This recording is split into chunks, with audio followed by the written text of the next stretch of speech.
सभी को नमस्कार। रूट्स की बातें कार्यक्रम में आज मैं शुभ्रा आप सभी का हार्दिक स्वागत और अभिनंदन करती हूँ। झुरमुट के ओट में खड़े होकर झुरमुट के ओट में खड़े होकर आंखें बंद करने से रात नहीं होती। झुरमुट के ओट में खड़े होकर आंखें बंद करने से रात नहीं होती और ना ही बिजली के बल्ब के सामने खड़े होकर दिन की अनुभूति होती है। दोनों ही नकारात्मक सत्य है। जी हाँ, ये पंक्तियाँ लिखने वाले लंदन से डॉक्टर कृष्ण कन्हैया जी आज हमारे साथ हैं। तो मैं सर आपका बहुत-बहुत स्वागत करती हूँ आज के हमारे इस कार्यक्रम में। जी बहुत बहुत धन्यवाद शुभ्रा जी, आपने मुझे मौका दिया इस साक्षात्कार के लिए। मैं आपका हृदय से आभार व्यक्त करता हूँ। सर आपका बहुत-बहुत धन्यवाद, आपने समय निकाला और हमारे साथ आए हमारे दर्शकों के लिए। तो आपके बारे में कुछ बातें। आदरणीय डॉक्टर कृष्ण कन्हैया जी पेशे से डॉक्टर हैं पर दिल से कवि और शायर। आपका विद्यार्थी जीवन एवं संगीत से जुड़ाव रहा है। लंदन में रहते हुए भी आप अपनी मातृभूमि, संस्कृति और गांव की मिट्टी से जुड़े रहे हैं। आप पिछले 13 सालों से फेसबुक पर प्रतिदिन एक मुक्तक लिखते हैं। आपकी प्रकाशित पुस्तकों में किताब जिंदगी की, किताब संवेदना की, मौन दीवारों का सच एवं हास्य के रंग लुगाई के संग है। इसके साथ ही आप आपकी 12 से अधिक पुस्तकों में साझा जो रचनाएं हैं वो भी प्रकाशित हो चुकी हैं। आप गीतांजलि बहुभाषीय साहित्यिक संगठन से 19 सालों से जुड़े हुए हैं। इसके साथ ही पिछले 9 सालों से आप इस संस्था के जनरल सेक्रेटरी भी हैं। आपको अनेक सम्मानों से सम्मानित किया जा चुका है, जिनमें लक्ष्मीमल सिंघवी साहित्य सम्मान 2012, पदानंद साहित्यिक सम्मान 2013, हाउस ऑफ लॉर्ड्स, अंतर्राष्ट्रीय साहित्य भूषण सम्मान 2023 और हिंदी साहित्य गौरव सम्मान 2026 प्रमुख हैं। तो सर इसी छोटे से संक्षिप्त परिचय के साथ आपका कार्य जो है वो बहुत बड़े हैं और सबसे बड़ी बात जो है कि आप मेडिकल के फील्ड में भी एक जाना माना नाम है। तो मुझे बहुत खुशी हो रही है आपका एक बार फिर से अपने इस कार्यक्रम रूट्स की बातें कार्यक्रम में स्वागत करते हुए। तो सबसे पहले तो सर आपसे यही जानना चाहेंगे, जैसा मैंने अभी कहा भी कि कहाँ एक तरफ मेडिकल, आप एक सर्जन है, जाने माने सर्जन है, दूसरी तरफ जो है हृदय कवि जो है, आपका जो कवि है, कवि हृदय जो है वो शायरी लिखता है, कविताएं लिखता है। दो अलग अलग जो क्षेत्र कहूँ मैं, मेडिकल और साहित्य, कैसे बैलेंस करते हैं और कुछ इसके बारे में अपने जो अनुभव है उसको बताएं। ये बहुत बढ़िया सवाल आपने पूछा है। देखिए, मैं पेशे से तो सर्जन हूँ, लेकिन कुछ लोगों ने, जैसे कुंवर बेचैन साहब ने मेरी एक किताब पर भूमिका लिखी थी, तो उन्होंने कहा कि मैं स्वभाव से कवि हूँ, चाहे मैं हाथ से क्यों न सर्जन हूँ। तो उन्होंने बड़ी अच्छी बात कही थी। और सच में ये जो मेडिकल प्रोफेशन मैंने चुना वो सही में मेरे जो माता पिता हैं वो चाहते थे कि मैं डॉक्टर बनूं, तो मेरे पास कोई दूसरा विकल्प था ही नहीं। तो शुरू से ही मुझको कहा गया था कि आपको डॉक्टर बनना है, और मैं पढ़ाई में अच्छा था, तो मुझे मेडिसिन क्वालिफाई करने में बहुत मुश्किल नहीं हुई। लेकिन मैंने लिखने की जो आदत थी वो बहुत बचपन से ही। मुझे लगता है कि 12-13 साल की उम्र से मैं थोड़ी बहुत तुकबंदी करता था। और मेरी एक बड़ी बहन है, मेरे बड़े वाले चाचा की लड़की है, वो उनकी बड़ी अच्छी हिंदी थी। तो जब भी मैं उनसे बात करता था तो मैं बड़ा इम्प्रेस होता था कि इतना बढ़िया से संजो कर अच्छे शब्द के उच्चारण साथ वो बोलती थी। तो मैं बड़ा उसको ढंग से देखता था और मैं बोलता था कि मैं कैसे क्या करूँ, ये तुम बताओ। तो उन्होंने मुझे बहुत गाइड किया इस बारे में। लेकिन सही बात यह है कि मैंने मैट्रिकुलेशन के बाद से कभी हिंदी की पढ़ाई की नहीं, तो मैट्रिक तक की मेरी पढ़ाई हुई थी। लेकिन लगाव मेरा बना रहा। अपने युवा काल में मैं आकाशवाणी से जुड़ा रहा। क्या बात तो है! आकाशवाणी में मेरे कई मित्र ऐसे थे जो आकाशवाणी जाया करते थे, वहाँ मेरा भी कार्यक्रम होता था। तो उन लोगों ने मेरे अंदर वो लिखने की जो क्षमता है उसको काफ़ी आगे बढ़ाया। और जब मैं मेडिसिन में आया उसके बाद से ये विराम लग गया। थोड़ी बहुत मैं क्षणिकाएँ लिखता था अपने कॉलेज के मैगज़ीन में, उसका नाम था परिमल। लेकिन फिर मेडिकल साइंस की पढ़ाई काफ़ी काफ़ी कठिन होती है, तो उसमें हम लगे रह गए। पढ़ाई में हमने अच्छा किया, यूनिवर्सिटी में रैंक वगैरह रहता था। उसके बाद से मैंने सोचा कि मैं एमएस कर लूँ, तो मैं पटना चला आया, वहाँ पर पीएमसीएच से मैंने एमएस किया। और उसके बाद से मैं यहाँ चला आया इस कंट्री में, क्योंकि मुझे एफआरसीएस करने की बड़ी इच्छा थी। तो 95 में यहाँ आके मैंने एफआरसीएस किया। एक डेढ़ साल में मैंने एफआरसीएस कर लिया। और उसके बाद से मैंने सोचा कि कोई और ट्रेनिंग ले लूँगा, उसके बाद से मैं हिंदुस्तान लौट जाऊँगा। लेकिन कुछ कारणवश ऐसा हुआ कि मैं लौट नहीं पाया। और 2005 में जो मेरी मुलाकात जो है और मेरा जो संपर्क है वो डॉक्टर कृष्ण कुमार से हुआ, जो गीतांजलि बहुभाषीय साहित्यिक समुदाय के जो सदस्य हैं। तो उन्होंने जब वहाँ मैंने ज्वाइन किया तो मेरी रुचि जो हो वो बढ़ने लगी साहित्य में। और उसके बाद से मैं लिखना शुरू किया। फिर उन्होंने कहा कि आप इतना लिखते हैं, इसको आप पब्लिश कराइए। तो मैंने उसका प्रकाशन करवाया। तो 2005 के बाद मेरी जो किताब आई थी वो 2011-12 में आई, जो किताब ज़िंदगी की थी, जो बाइलिंगुअल है, वो इंग्लिश और हिंदी दोनों में है। और उसी पर मुझे दोनों पुरस्कार मिले हैं, पद्मश्री साहित्य सम्मान क्या बात और है! साथ में जो एक दूसरा सम्मान जो है वो लक्ष्मीवंत सिंह भी। लक्ष्मीवंत सिंह भी पुरस्कार। ये दोनों वहाँ पर लोगों ने लगा कि अच्छी कृति, उस पर मुझे पुरस्कार दिया गया। उसके बाद से मैं फिर लिखना शुरू किया। तो आपको जान के ये हुआ कि मेरी अपनी जो कविताएं, जो कविता संग्रह आज जहाँ जो रचनाएं छपी है वो 8 के आसपास है। और अभी 3-4 जो है वो अभी पाइपलाइन में है। और मैं इधर हाल में मुक्तक लिख रहा हूँ। जैसा आपने अभी जिक्र किया कि मैं फेसबुक पर रोज दिन एक मुक्तक लिखता हूँ, तो मुक्तक का संग्रह मेरा करीबन 3500 के आसपास हो चुका है। क्या तो बात मैं है! तो मैं क्या करता हूँ, उसमें से छाँट-छाँट के सारे विषयों पर निकालता हूँ। तो मेरी जो पहली जो पहला मुक्तक जो किताब मेरा छपा है, वो छपा है मुक्त हुए रिश्ता ही मुक्तक। हुँ, तो वो उसके वो अमेज़न पर उपलब्ध है। आपको इतनी ज़्यादा उसकी प्रतियाँ निकल चुकी है कि लोग हमको बोलने लगा कि आप लिख रहे हैं तो आप इसकी दूसरा भी कोई किताब निकालिए। तब मैंने सामाजिक मुक्तक निकाला, मुक्त सामाजिक मुक्तक। मेरी इस साल अक्टूबर-नवंबर में धार्मिक मुक्तक की किताब छप रही है और दोस्ती मुक्तक अभी पाइपलाइन में है। तो इस तरह से 4 है और मुझे उम्मीद है कि मैं कम से कम 7 या 8 जो मुक्तक सीरीज़ निकाल पाऊँगा। और ये अपने आप में एक बिल्कुल अजूबा है, क्योंकि मुक्तक पर किसी ने किताबें नहीं निकाली है। लोग मुक्तक सुनाते हैं, आप कहीं जाए अगर अगर कवि से मिले हो तो 1-2 मुक्तक लोग बोल के अपनी अपनी काव्य रचना रखते हैं। लेकिन मुक्तक पर शोध काम करना, और हर एक मुक्तक की किताब में करीबन 250 सवा 200 मुक्तक है। तो ये मेरी जर्नी है। और थोड़ा-सा निखार हमें ज़्यादा आया कि मैंने पार्शियल रिटायरमेंट ले लिया 2020 में। तो 2020 से 2026 के बीच में मेरी 5 किताबें छपी हैं। तो मुझे लगता क्या है कि बात है! क्या रिटायरमेंट के बाद मैं ज़्यादा ध्यान दे पा रहा हूँ साहित्य पे, और साथ-साथ मैं काम भी करता हूँ। तो दोनों, मैं वर्क लाइफ बैलेंस पे बहुत विश्वास करता हूँ। तो मैं जब काम करने जाता हूँ तो मैं स्विच ऑन हो जाता हूँ। वहाँ गया, मैं वहाँ काम करता हूँ। लेकिन जब मैं लौट के आता हूँ साढ़े 5-6 बजे, तो मैं बिल्कुल स्विच ऑफ हो जाता हूँ। तब वो मेरा अपना समय अपने परिवार के लिए, अपने दोस्त के लिए, अपने साहित्य के लिए, अपने लोगों के लिए होता है।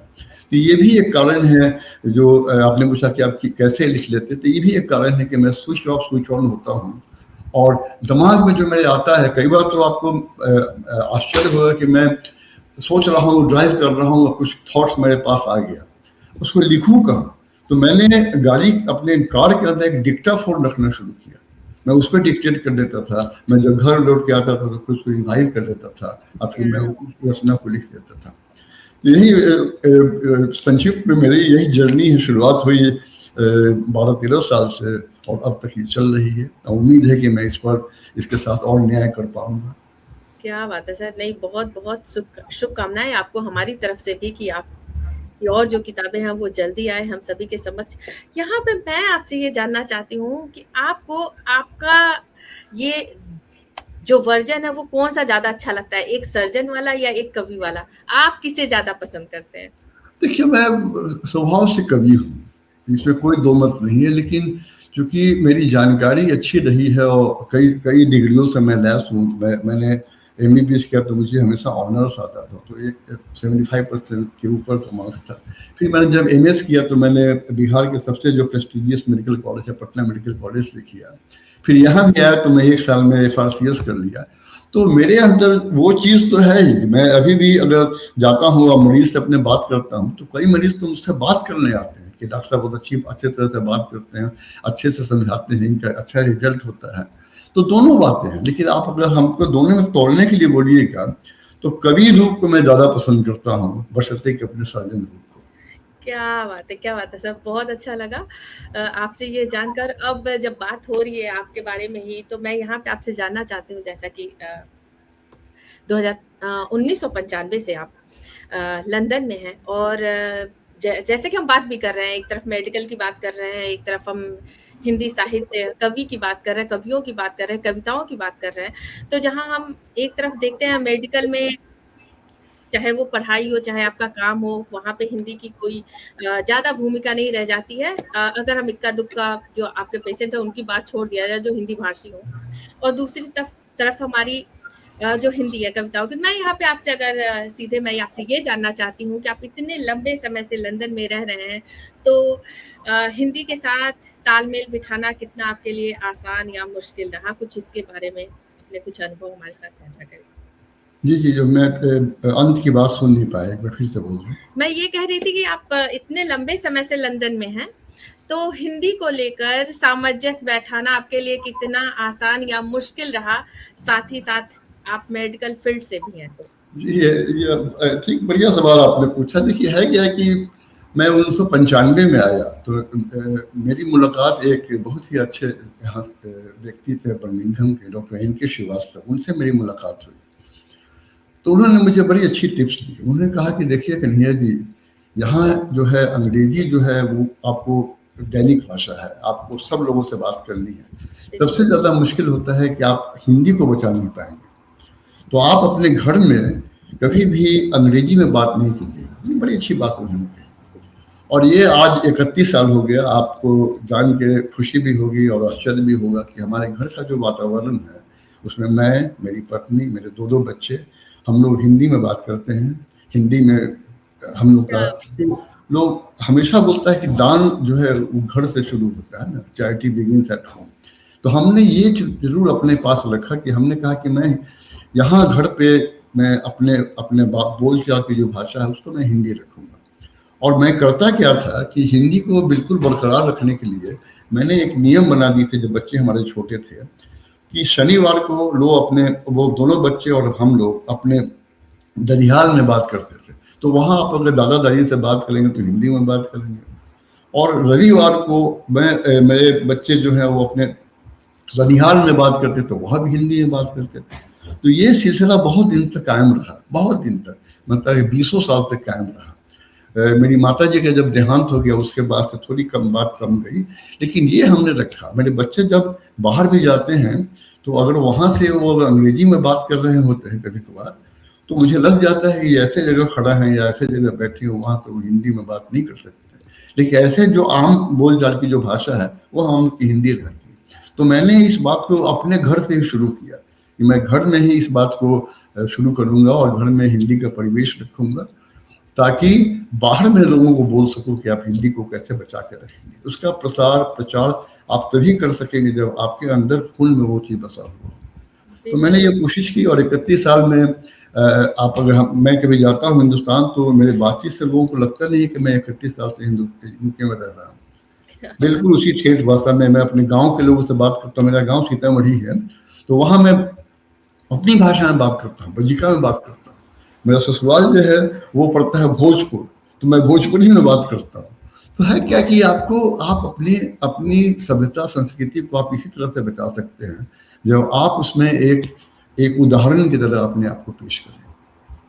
नहीं, बिल्कुल मैं आपकी इस बात से सहमत हूँ और हमारी थोड़ी ज़िम्मेदारी ज़्यादा हो जाती है हिंदी को लेकर जब हम भारत से बाहर रह रहे होते हैं। और यहाँ पे मैं ये कहना भी चाहूँगी कि जैसा जो आपने टिप्स दिया, ये यहाँ पे जो बच्चे रह रहे हैं, पल बढ़ रहे हैं, उनके लिए सच में एक बहुत बड़ा ये काम करेगी अगर हम जब उनसे घर पे बात करेंगे या फिर वो जब बात करते हैं अपने नानी-दादी से, अगर वो अपनी भाषा में बात करेंगे, तो हमारा मुझे लगता है कि 90% जो है काम वो बहुत ही आसान हो जाएगा। जी, बच्चे बिल्कुल। अपने आप सीख जाएँगे बातों-बातों में। चलिए अब हम आपको थोड़ा-सा लेखनी की तरफ ही मोड़ते हैं, आपकी लेखनी यात्रा के बारे में थोड़ा आपसे जानना चाहती हूँ मैं और आपसे ही ये पूछना चाहती हूँ कि बचपन से आप जैसा कि आपने बताया कि आप लिख रहे हैं, तुकबंदी कर रहे हैं, उस समय से लेकर ये जो आपकी किताबें आ गई हैं और जो अभी हास्य के रंग लुगाई के संग तक का जो आपका ये लेखन का सफ़र है, उसे आप कैसे देखते हैं? क्या-क्या आपने परिवर्तन महसूस महसूस किया? आपके आस-पास जितने लोग हैं, वो कैसे लेते हैं?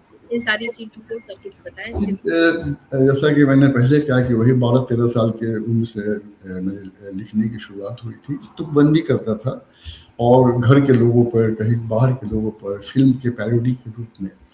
तो एनकरेजमेंट मिलता था। घर के कई लोग बोलते थे कि तुम्हें लिखने का पोटेंशियल है, तुम ज़रूर लिखा करो।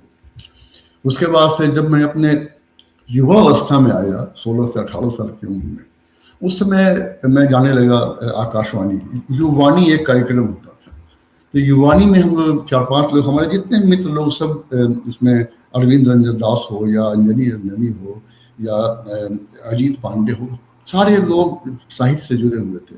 तो हम लोग की बैठकी भी होती तो हम लोग बैठ के बात करते थे साहित्य के बारे में। और वहीं से दुष्यंत कुमार के बारे में हम लोग जानना शुरू किया। तो मैं दुष्यंत कुमार से बहुत बहुत प्रभावित था। क्या बात तो हम लोग बैठ कर दुष्यंत कुमार की जितनी गज़लें हैं, उसको हम लोग उसको पढ़ते थे और उसको मंथन करते थे। तो मेरे लिखने का भी जो एक शैली जो आई है, उसमें मैं इश्किया चीज़ें कम लिखता हूँ। ज़्यादातर जो राजनीतिक हो या सामाजिक परिवेश हो या रिश्ते की बात हो, तो वो जो सोच मेरे अंदर आया, वो दुष्यंत कुमार को मैं श्रेय दूँगा। क्या बात और उसके बाद से फिर जब मैं यहाँ आया और जब मैं आरएमसी पे गया, तो हम लोग के यहाँ एक पत्रिका निकलती थी परिमल करके। तो उसमें मेरी क्षणिकाएँ निकलती थी, 4-4 5-5 मिसरे की और वाक्य की क्षणिकाएँ निकलती थी। तो वो क्षणिकाएँ लोग पसंद करता था और वो 3 महीने में 1 बार निकलती थी। त्रैमासिक पत्रिका थी वो। तो जब भी मैं वहाँ तो 1-2 उसमें मेरी चीज़ें निकलती थी, तो वहाँ कई लोगों से मेरी मुलाकात हुई जो हिंदी के जानकार थे। तो वहाँ से कुछ इंकरेजमेंट हुआ। जब मैं लौट के जब मेरी शादी हो गई, तो मेरे मेरे ससुराल में सारे लोग हिंदी के जानकार। तो आपको मेरे जो फादर इन लॉ हैं, वो हिंदी के प्रोफ़ेसर, यूनिवर्सिटी प्रोफ़ेसर रहे थे मगध यूनिवर्सिटी में।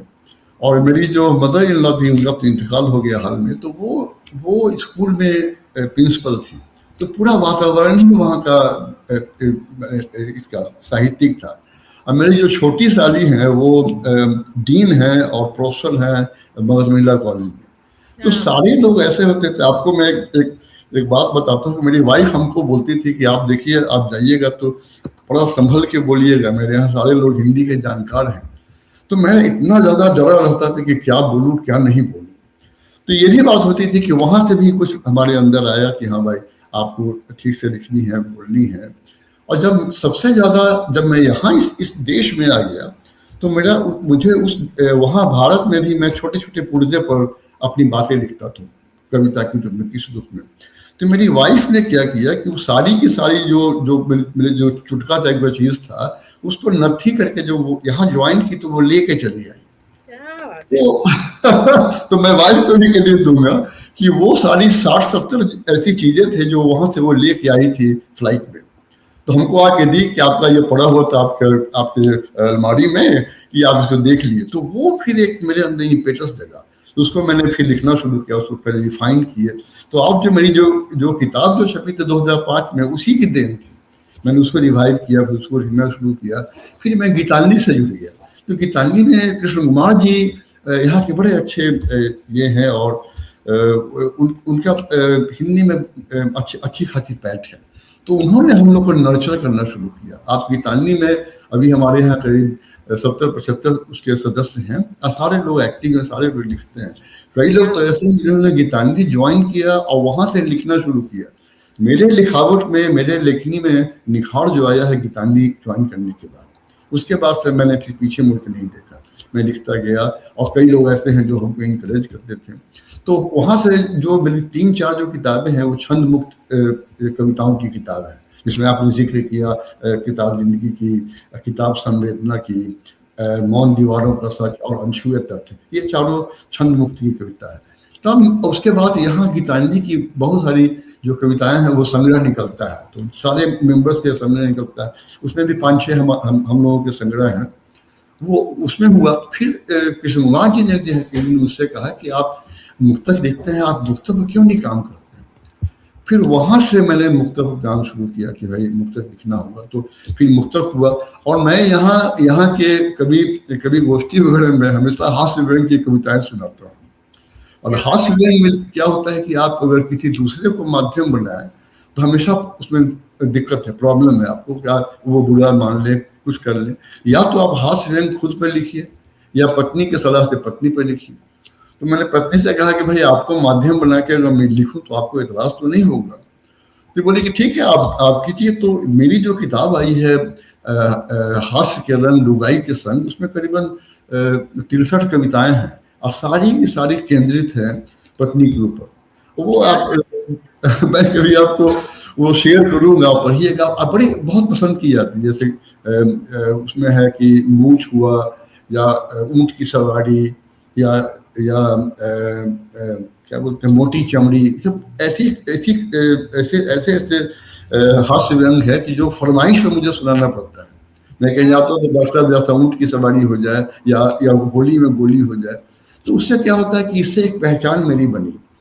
तो हास्य व्यंग में ये भी एक आश्चर्य की बात है कि मैं पहला एक लौता आदमी हूँ जो यूके में हास्य व्यंग लिखता हूँ। तो ये इस ढंग से मेरी जो है वो साहित्यिक जर्नी शुरू हुई। बिल्कुल नहीं सर, बहुत अच्छा लगा जान के। और जब इतनी सारी बातें सर गीतांजलि के बारे में हो रही है तो मैं यहाँ पे आपसे जानना चाहती हूँ, जैसा कि आप जनरल सेक्रेटरी भी हैं, तो कुछ चीजें आपने बताई गीतांजलि के बारे में, अगर आप कुछ और बताना चाहें कि ये संस्था वहाँ पे क्या कर रही है, किस तरह से कर रही है, और जो नए सदस्य हैं जो लंदन या आपके आसपास रह रहे हैं वो अगर जुड़ना चाहे तो वो क्या, कुछ थोड़ा उसके बारे में बताएं। गीतांजलि की जो शुरुआत हुई थी वो 1995 में हुई थी। तो 95 या कम लोगों के साथ 10-12 लोगों के साथ कृष्ण कुमार जी ने शुरू किया। उनकी पत्नी जो चित्रा कुमार है उन्होंने भी काफ़ी सहयोग किया। तो वो शेप लिया 1995 में।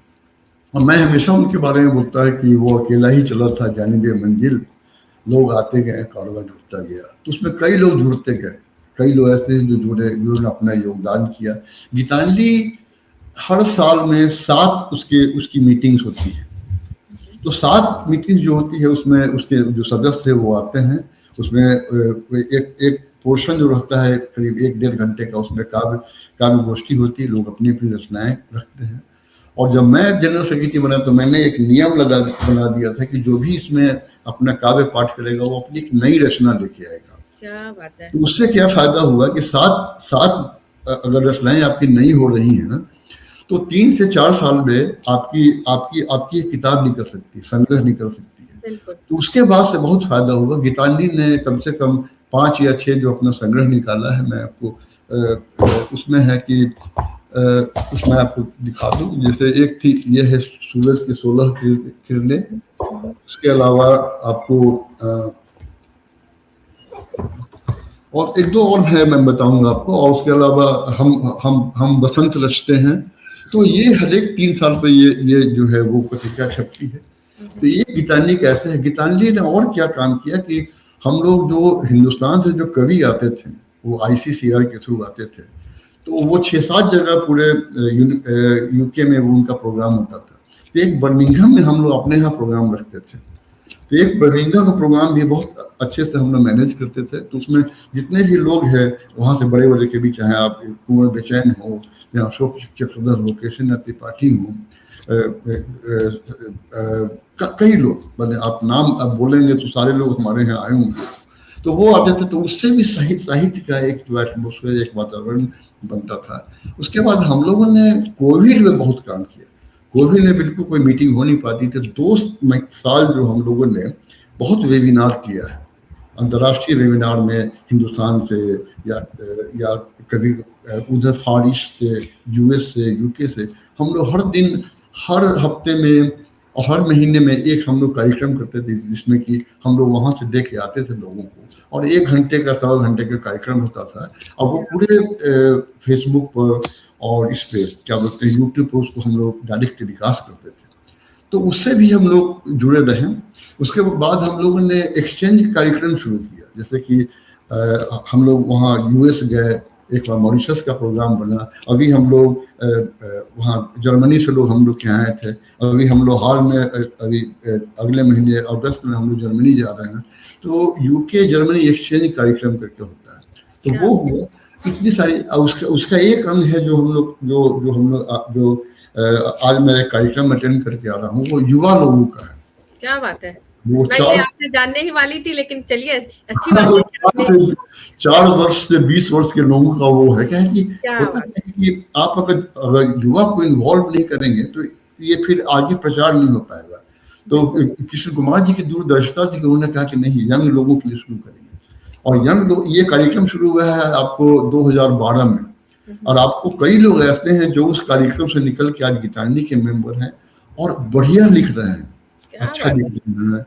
तो ये कुछ ऐसी चीजें गीतांजलि के बारे में है। और गीतांजलि के का आप अगर नाम कहीं भी लेंगे, गीतांजलि बहुभाषीय साहित्यिक समुदाय बोलते हैं, तो उसके माध्यम से कई जगह से बुलावा आता है। हम पिछले साल गए हुए थे विश्वरंग कार्यक्रम में भोपाल में, तो गीतांजलि के सदस्य को उन्होंने बुलाया, एक बार वंदना मुकेश शर्मा गई, एक बार मैं गया। तो इस तरह से आपका जो आपका एक इंटरनेशनल होराइजन पर आपका एक वेटेज बढ़ता है। तो गीतांजलि से जुड़ने का ये फायदा है। मैं जब जनरल सेक्रेटरी रहा करीब 9 साल तक, तो मैंने इसमें बहुत सारी चीजें जोड़ी, जिसमें कि वेबिनार का कार्यक्रम है, चाहे उसमें इंटरनल हम लोग अपने यहाँ भी कार्यक्रम करके यहाँ के लोगों को बुलाते थे, और अपने यहाँ हम लोग, जैसे मान लीजिए कि हमारे यहाँ अगर 10 कवि है तो हम लोग एक कार्यक्रम करते थे हर महीने में, जिसमें उसकी 5 कविताएं पढ़ी जाएंगी, और उस 5 कविताओं पर विवेचना की जाती थी, उस पर टिप्पणी होती थी कैसे किया जाए। तो सारी चीजें इस ढंग से यहाँ, मैंने विदेश में रहकर आप हिंदी को अगर जी रहे हैं, हिंदी के बारे में सोच रहे हैं, तो एक तरह से बड़ी बात है। नहीं, बिल्कुल आपने सही कहा, और सच में बहुत अच्छा कार्य कर रही है गीतांजलि। आप सबके जो आपका ये जो पूरा टीम है, उन सबको बहुत बहुत बधाई। आप ऐसे ही प्रचार प्रसार हिंदी को लेकर करते रहें। अब मैं आपके मुक्तक की तरफ लेके चलती हूँ आपको, और मैं यहाँ पे जानना चाहती हूँ कि जैसा मैंने बताया कि 13 साल कुछ कम नहीं होता, और हर दिन लिखना वो भी आसान नहीं होता। तो सर इसके बारे में बताइए, ये डिसिप्लिन कैसे और क्यों रहा? शुरू में जब मैंने लिखना शुरू किया, 2013 की बात है, 13 से मैं डाल रहा हूँ फेसबुक पे। तो पहले मेरा कुछ कलेक्शंस था, तो वो कलेक्शन था, मैं उसको एक करके डालता था। उसके बाद से फिर मुक्तक मेरे जहन में आने लगे। जैसे मैं बैठता हूँ तो कोई न एक टॉपिक पे एक मुक्तक मेरे पास आ जाता है, तो मैं उसको उसी वक्त लिख लेता हूँ। और मुक्तक का जो पैमाना है, उसमें 1, 2 और 4 राइम करते हैं, तीसरा डिफरेंट रहता है। तो कई मुक्तक जो है वो मेरे पहले के लिखे हुए थे, और कई मुक्तक जो है मैं सामयिक लिखता हूँ। जैसे कभी अभी कोई भी कार्यक्रम यहाँ चल रहा है, या हिंदुस्तान में है, या विश्व में कहीं है, तो उस पर एक मुक्तक मैं लिखता हूँ।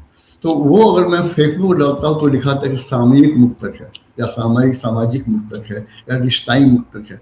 रिश्तों को मैं बहुत वेटेज देता हूँ शुभ्रा जी। रिश्ते की ये है कि आप सोच लें कि मेरे फादर और मदर दोनों का इंतकाल हो गया। मेरे फादर का डेथ हुआ 2022 में, लेकिन हम लोग जितने भी भाई बहन हैं, हम लोग अभी भी बात करते हैं।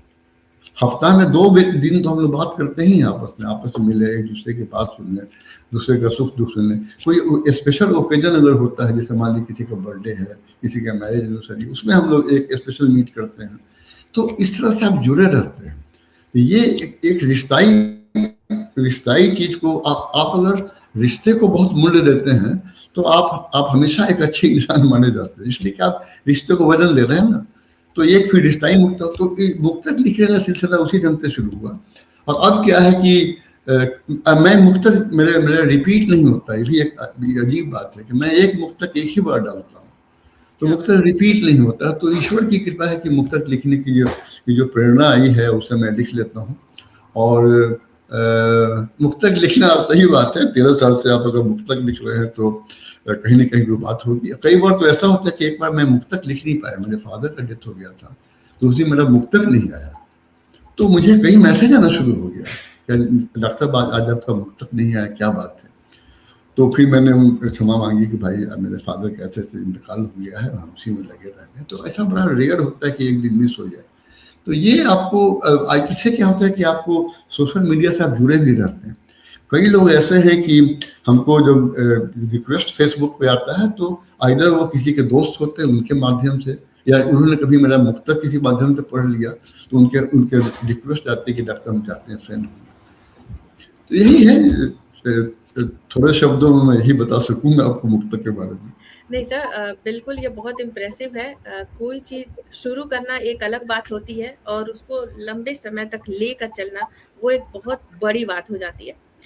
तो और बहुत कुछ इससे सीखने को भी मिलता है। कभी-कभी हमें लगता है अरे छोड़ो आज नहीं कल करेंगे, तो इससे सीखने को मिलता है कि ये कहना आसान है कि कल करेंगे, लेकिन क्यों नहीं आज ही। सर जब इतनी बातें हो रही हैं आपके मुक्तक के बारे में, आपकी कविताओं के बारे में या हास्यवन के बारे में, तो अगर आप कुछ हमारे दर्शकों को सुनाना चाहे तो जो आपका मन हो। जी, मैं एक दो मुक्तक जो है रिश्ताई मुक्तक और एक सामाजिक मुक्तक जो है वो जरूर चाहूंगा शेयर करना। जी जो सर। ये है, मैं पहले आपको इसको किताब किया ये दिखा दूंगा आपको।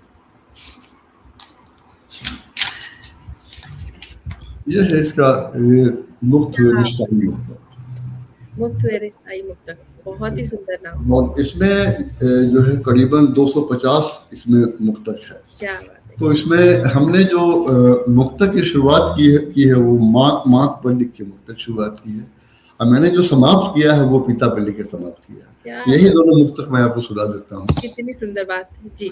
जी, तो उनके साथ ईश्वर की दुआएं होती हैं, जिंदगी की सब हसीन फजाएं होती हैं, उन्हें जिंदगी में कुछ नहीं चाहिए मौला, उन्हें जिंदगी में कुछ नहीं चाहिए मौला, उनके पास सब हैं जिनकी माएँ होती हैं, क्या जिनकी माएँ होती हैं। क्या और एक ये पिता पर मुक्तक है कि मेरी जिंदगी में मेरे पिता का बहुत रोल है, मैं उनको हमेशा रोल मॉडल मानता था।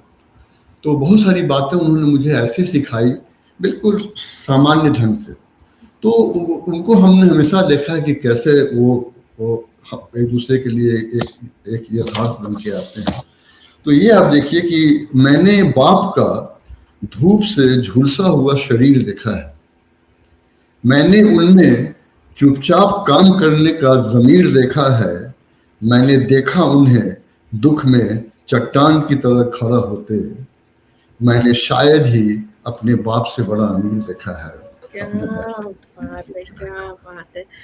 दोनों ही भावपूर्ण और सच में मुझे लगता है कि माता और पिता पे लिखी हुई हर रचना अपने आप में बहुत ही अद्भुत होती है और हर कोई उससे कनेक्ट कर पाता है। जी बिल्कुल, आप बिल्कुल। अपने बारे में सोच के, अपने माता-पिता के बारे में सोच के लिखते हैं, लेकिन सुनने वाला उसको तुरंत अपने मम्मी-पापा से जोड़ के सुनता है। जी, तो जी, ये चीज़ बिल्कुल। मुझे बहुत सुंदर लगती है जी। अ, माता-पिता के लिखी हुई हर रचनाओं पे। तो सर थोड़ा-सा और आगे बढ़ते हैं, आपसे बातें करके मुझे बहुत अच्छा लग रहा है, लेकिन अब जब मुक्तक की बातें हो रही हैं, पुस्तकों की बातें हो रही हैं, तो मैं यहाँ पे जानना चाहूँगी जैसा कि आपके परिचय पढ़ते हुए मैंने आपके जब पुस्तकों का नाम बताया, तो वो काफ़ी यूनिक नाम लिए हुए हैं, चाहे वो किताब ज़िंदगी की हो, किताब संवेदना की हो, मौन दीवारों का सच हो, अ, हास्य के रंग लुगाई के संग। तो कुछ इसके बारे में सर बताते चलिए, ये सारे नाम कैसे आप सोचते हैं, कैसे रखा? और विशेष रूप से अगर मैं इस शीर्षक की बात करूँ इस पुस्तक की मौन दीवारों का सच, कुछ सर इसके बारे में भी बताएँ? जी, जी, जितनी भी जो किताबें जैसे किताब ज़िंदगी की है, उसमें सारी चीज़ें जो है ज़िंदगी का फ़लसफ़ा है। हुँ, दूसरी जो किताब है किताब संवेदना की, सारी चीज़ें संवेदनाएँ से जुड़ी हुई हैं। हुँ, हुँ। मौन दीवारों को जो सच है, इसके लिए मैंने काफ़ी संघर्ष किया, इसका नाम क्या दूँ? तो इसमें सारी सच बातें लिखी हुई हैं, सारी सच बातें ऐसी हैं जो कि पर्दे के अंदर है, एक परत में है। तो इसलिए मैंने डाला कि मौन दीवारों का सच, मौन दीवार के अंदर वो मौन है लेकिन तब भी सच है। इसमें कुछ कुछ कविताएं ऐसी, आप अगर बोलेंगे तो मैं एक कविता इससे शेयर कर दूं, तो वो बिल्कुल अलग ढंग से, जैसे आप देखिए जी सर, स्वागत है। आप जब बात हो ही रही है तो हाँ, एक एक मैं खाली आपको पढ़ के सुना देता हूँ जी कि जी जी। वो है कई लोग खुशी के बारे में अपने अपने ढंग से बताते हैं कि खुशी क्या है। मैंने खुशी को बिल्कुल अलग ढंग से इसको मैंने रखा है। इसका शीर्षक है खुशी। खुशी वह नहीं जो देती है आपको केवल गुदगुदाने वाले क्षण, खुशी वह भी है जो जज्ब कर लेती है आपके अंदर की व्यथा और उभरने नहीं देती आपके आंतरिक उद्गार और शोभ। क्योंकि मिलने और खोने के बीच की कड़ी ही यह तय करती है कि आपकी मानसिकता क्या है, आडंबर दिखाना या पीड़ा पी जाना। क्योंकि दोनों दृश्यों में भावनाएं मानवीय आकाश पर, फितरत के कैनवस पर एक दूसरे से अलग रंग भरती है, अलग रंग भरती है। क्या बात है। तो बिल्कुल खुशी को हमने दूसरे ढंग से दिखाया है, तो इसलिए तरह की चीजें इसमें भरी हुई है। नहीं सर, और मैंने ये चीज भी नोटिस की कि आपकी कविताएं हमेशा कुछ सोचने पे मजबूर करती हैं। आपकी पंक्तियां जो छोड़ती हैं वहां से जो पाठक है वो सोचना और अपने जो कहते हैं ना भावनाओं को थोड़ा सा खंगालना शुरू करता है। तो सब बहुत अच्छा लग रहा है बातें आपसे करते हुए, बहुत कुछ आपसे बारे में, आपके बारे में जानते हुए, और वहाँ पे क्या हो रहा है यूके में, विशेष रूप से आपके जो क्षेत्र है लंदन में क्या हो रहा है, ये सब चीजें भी हम जान रहे हैं। यहाँ पे थोड़ा सा हम विराम लेते हैं और रूट्स की बातें कार्यक्रम के अगले सेगमेंट की तरफ बढ़ते हैं, और जिसका नाम है रूट्स के प्रतिबिंब। तो सर आपको आपको ही ले जाते हैं आपकी यादों के गलियारे में। तो सर चलते हैं, देखिए और आनंद लीजिए और बताइए कि कैसा लग रहा है आपको। जी जी, स्वागत है।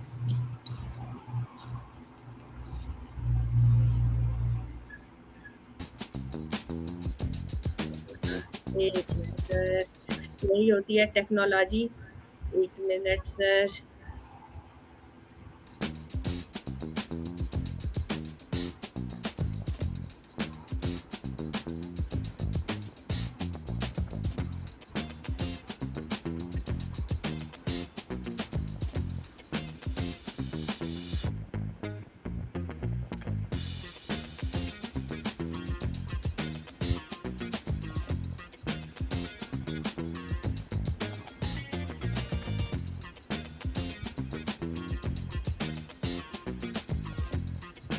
तो सर ये एक छोटा सा रहा सरप्राइज आपके लिए।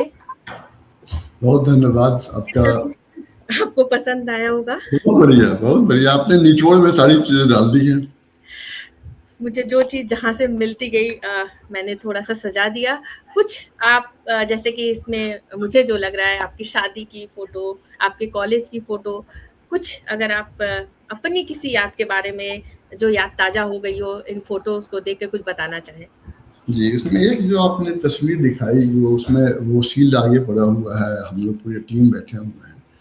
ये मैं अपने कॉलेज का कल्चरल सेक्रेटरी था, पूरे RMCH का।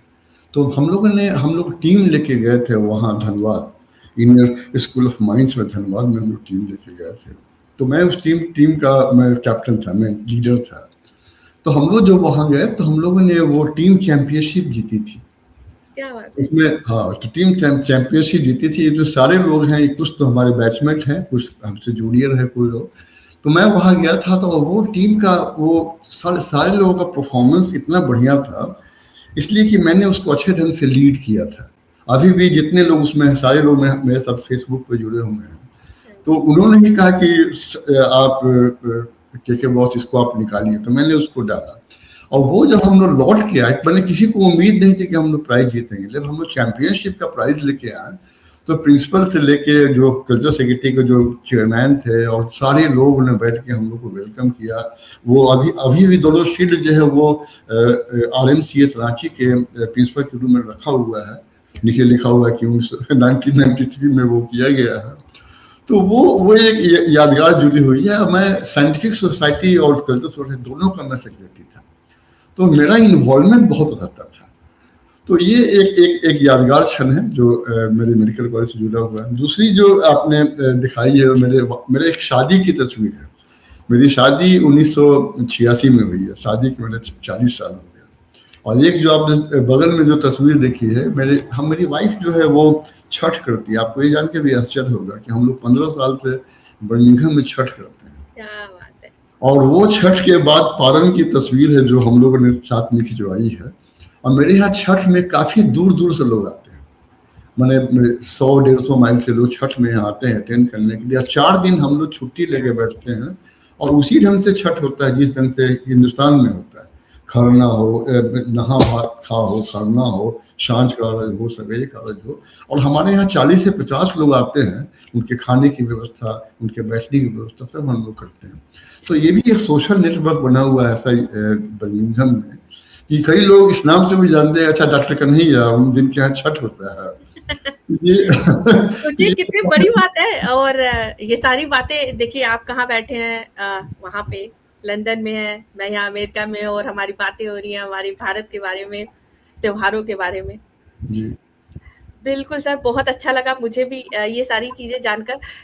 इतनी बातें हो रही है, जैसे कि अभी आपने बताया भी कि आपके जो कॉलेज के जो आपके मित्र हैं, तो ये प्रोग्राम जब वो देखेंगे उन्हें भी बहुत अच्छा लगेगा कि उनके बारे में बात हो रही थी, ट्रॉफी के बारे में बात हो रही है। और मैं उन सभी से ये रिक्वेस्ट करूंगी कि अगर आपको अच्छा लग रहा हो हमारी बातचीत, तो आप जरूर से एक कमेंट तो डालें ही, ताकि हमें बाद में पढ़ के उसे बहुत अच्छा लगे।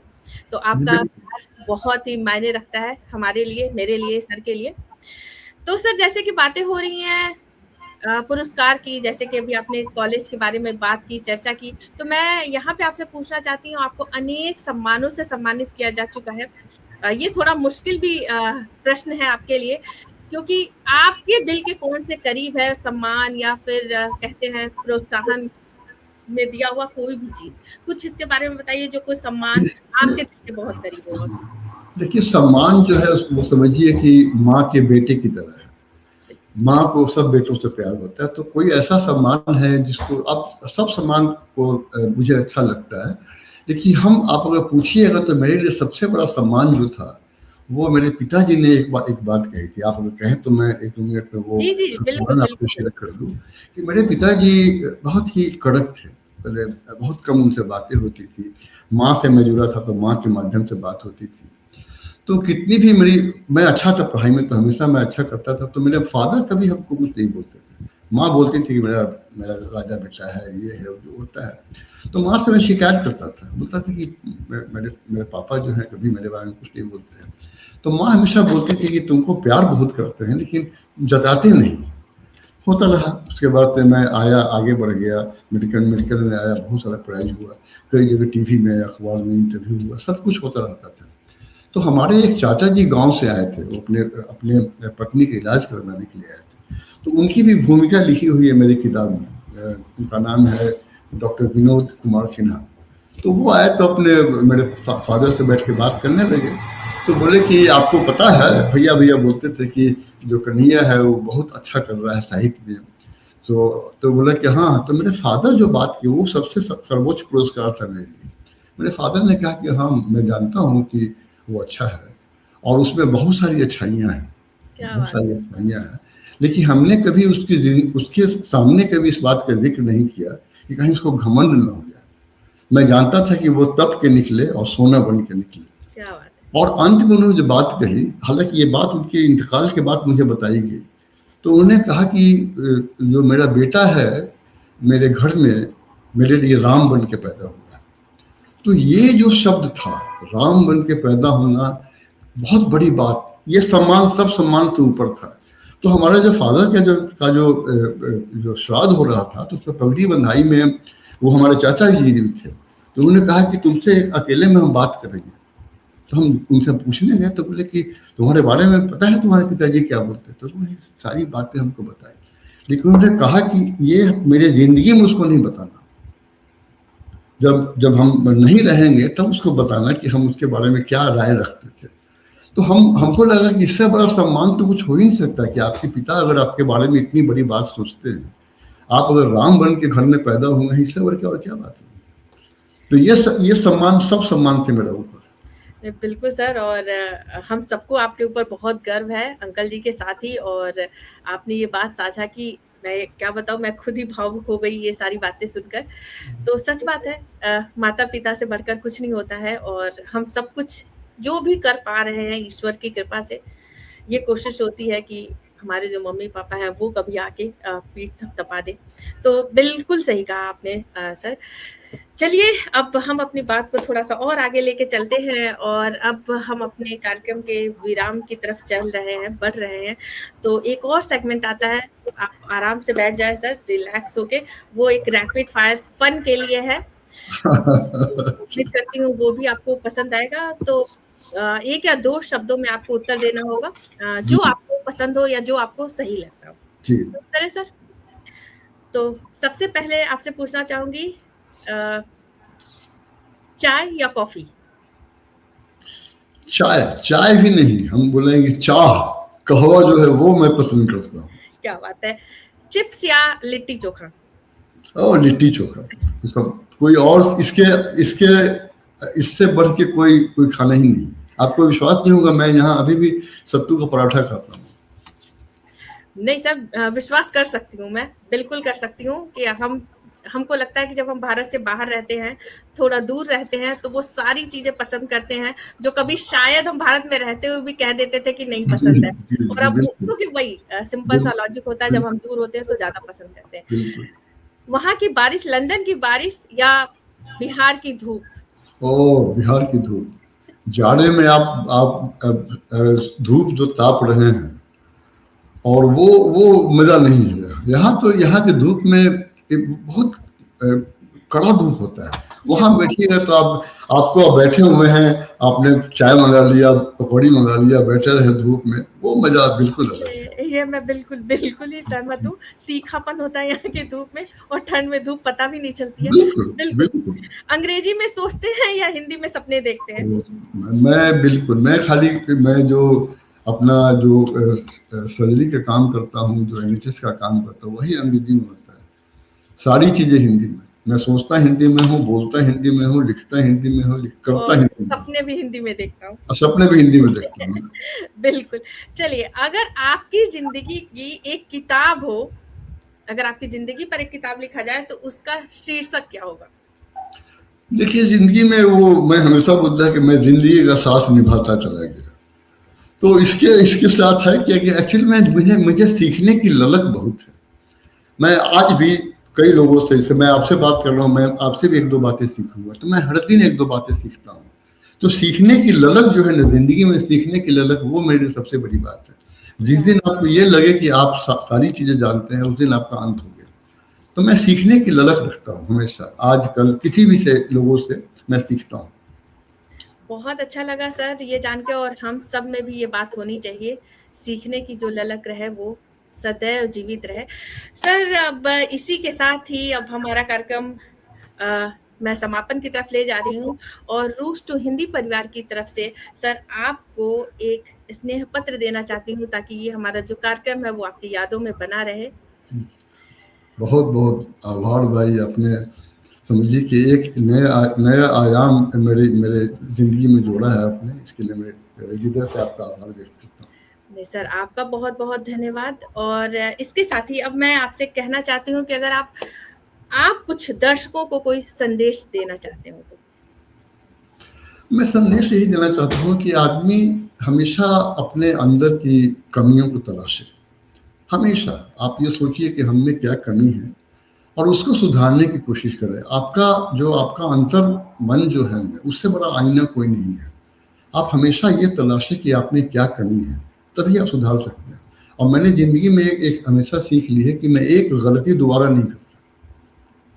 तो वो एकदम एंड मान के चलता हूँ कि एक गलती अगर हमसे होगी, हर एक आदमी से गलती तो होती ही है, लेकिन आप ये निश्चित मान के चलें कि एक गलती आपसे दोबारा नहीं। तो ये इससे बढ़ के और पैमाना कुछ नहीं हो सकता कि आपको इसलिए मैं बोलता हूँ कि मुझे सीखने की ललक है। एक गलती अगर हो गई तो आप हमेशा उससे सीखें, और संबंध को हमेशा निभाने की कोशिश करें, हमेशा। बिल्कुल जितना सर। हद तक हो सके संबंध निभाएँ, ताकि वही आप साथ लेके जाइएगा। बिल्कुल सर, आपकी इन बातों को हम भी अपने पास रखते हैं और कोशिश करेंगे कि अपनी गलतियों को दोहराएँ नहीं और थोड़ा और मधुर संबंध बनाने की कोशिश रहेगी। तो सर, आपको इसी बात पे मैं ये कहना चाहती हूँ, बहुत-बहुत धन्यवाद कि आपने समय निकाला और हमारे आज के इस कार्यक्रम रूट्स की बातों में आए। तो मैं एक बार दिल से आपको बहुत-बहुत धन्यवाद करती हूँ। जी, बहुत-बहुत आभार सुब्रा जी, और मैं भी आपको बहुत-बहुत अपना आभार व्यक्त करता हूँ कि आपने मुझे इस लायक समझा और मुझे अपने कार्यक्रम में बुलाया। बहुत-बहुत धन्यवाद। बहुत-बहुत धन्यवाद और हाँ, उन सभी दर्शकों का भी दिल से बहुत-बहुत धन्यवाद जो जुड़ेंगे और सुनेंगे हमारी इस बातचीत को। आप सब जुड़े रहें, अपना प्यार हमारे साथ बनाए रखें। इसी के साथ-साथ एक बार फिर से धन्यवाद और जय हिंद। नमस्कार।